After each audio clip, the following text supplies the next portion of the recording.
ពីមកហើយណាពួកឯងគិតមើលទៅពីកូនអីសូមគោរពលោកអបរាជខ្ញុំទទួលបញ្ជាពីទីប្រឹក្សានៅទីនេះ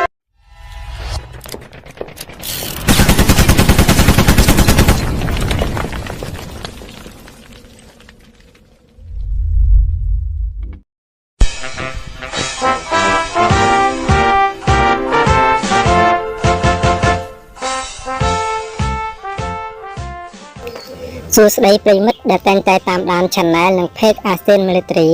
ថ្ងៃនេះខ្ញុំនឹងបង្ហាញអ្នកទាំងអស់គ្នាអំពីអធម្មភេកជ្ជៈសិទ្ធិ20ដែលចិនបានយកមកធ្វើសមយុទ្ធនាមាសប្រចាំឆ្នាំ2025ដើម្បីជាការចែករំលែកជូនដល់បងប្អូនស្វែងយល់អំពីគ្រឿងសព្វាវុធអញ្ចឹងកុំឲ្យខាតពេលយូរតោះយើងទៅស្គាល់ទាំងអស់គ្នាHarbin សិទ្ធិ20គឺជាអធម្មភេកជ្ជៈដឹកជញ្ជូនធុនមធ្យមរបស់ប្រទេសចិនដែលផលឡើងដោយក្រុមហ៊ុន Harbin Aircraft Industry Group ដែលហៅកាត់ថា HAIG សិទ្ធិ20នេះវាត្រូវបានដាក់ឲ្យហោះហើរសាកល្បងលើកដំបូងនៅថ្ងៃទី23ខែធ្នូឆ្នាំ2013បឋមភេកជ្ជៈសិទ្ធិ20ត្រូវបានធ្វើការអភិវឌ្ឍចេញពីបឋមភេកជ្ជៈ S70C2 ដែលផលឡើងដោយសហរដ្ឋអាមេរិកបឋមភេកជ្ជៈសិទ្ធិ20ត្រូវបានគេប្រៀបធៀបទៅនឹងបឋមភេកជ្ជៈ HU60 Black Hat និងអធម្មភេកជ្ជៈ S70C2 របស់សហរដ្ឋអាមេរិកចំពោះអធម្មភេកជ្ជៈសិទ្ធិ20នេះវាមានច្រើនស៊េរីណាស់ដូចជាសិទ្ធិ20គឺសម្រាប់ដឹកជញ្ជូនសម្រាប់កងទ័ពជើងគោករបស់ប្រទេសចិនសិទ្ធិ20T គឺសម្រាប់បម្រែបម្រួលនៃការវាយលុកដោយប្រដាប់អាវុធមានកន្លែងផ្ទុកសព្វាវុធ2កន្លែងនិងឧបករណ៍ចាប់សញ្ញាគោលដៅផ្សេងៗសិទ្ធិ20S គឺសម្រាប់ស្វែងរកនិងជួយសង្គ្រោះ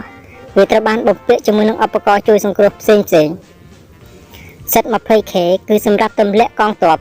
ឬហៅថាចាក់ទ័ពសិទ្ធិ20KA គឺសម្រាប់បម្រែបម្រួលនៃការវាយលុកតាមអាកាសដែលមានកន្លែងបំពាក់សព្វាវុធបន្ថែមនិងឧបករណ៍ចាប់សញ្ញា EO សិទ្ធិ20KS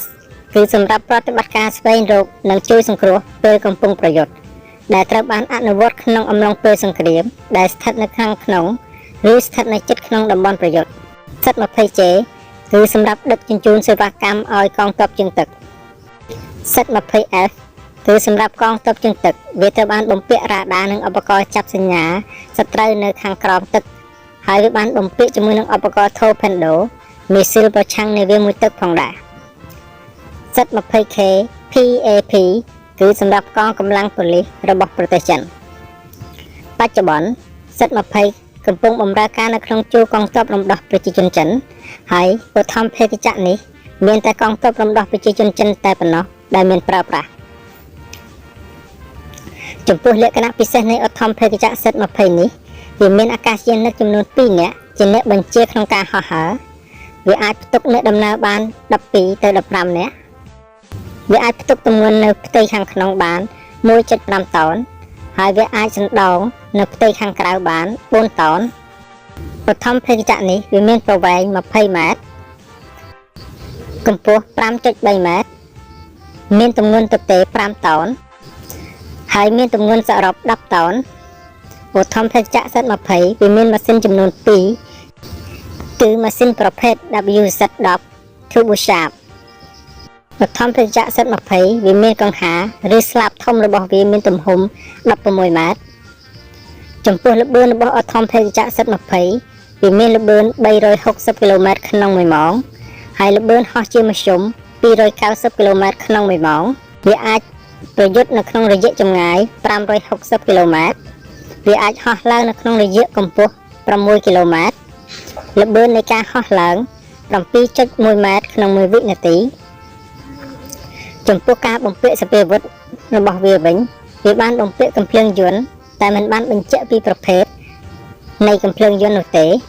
សិទ្ធិ20វាមានកន្លែងសម្រាប់ផ្ទុកមីស៊ីលឬរ៉ុកែតមានចំនួន4កន្លែងផ្នែកខាងក្រោមវាអាចបំពាក់មីស៊ីលពីអាកាសទៅដីប្រភេទ AKD9 ដឹកនាំដោយប្រព័ន្ធឡាស៊ែរបំពាក់មីស៊ីលពីអាកាសទៅដីប្រភេទ AKD10 ដឹកនាំដោយប្រព័ន្ធឡាស៊ែរបំពាក់មីស៊ីលពីអាកាសទៅដីប្រភេទ CM502KG ឬ CM502V ដឹកនាំដោយប្រព័ន្ធ NLOS បំពាក់មីស៊ីលពីអាកាសទៅដីប្រភេទ CM501GA ដឹកនាំដោយប្រព័ន្ធ NLOS បំពាក់មីស៊ីលពីអាកាសទៅដីប្រភេទ CM501HA បំពាក់មីស៊ីលពីអាកាសទៅអាកាសប្រភេទ TY9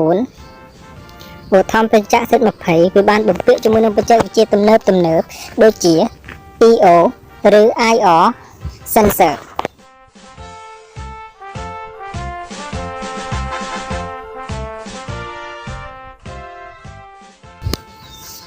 ខ្ញុំបាទសូមអរគុណចំពោះការគាំទ្រនិងតាមដានវីដេអូខ្ញុំតាំងពីដើមដល់ចប់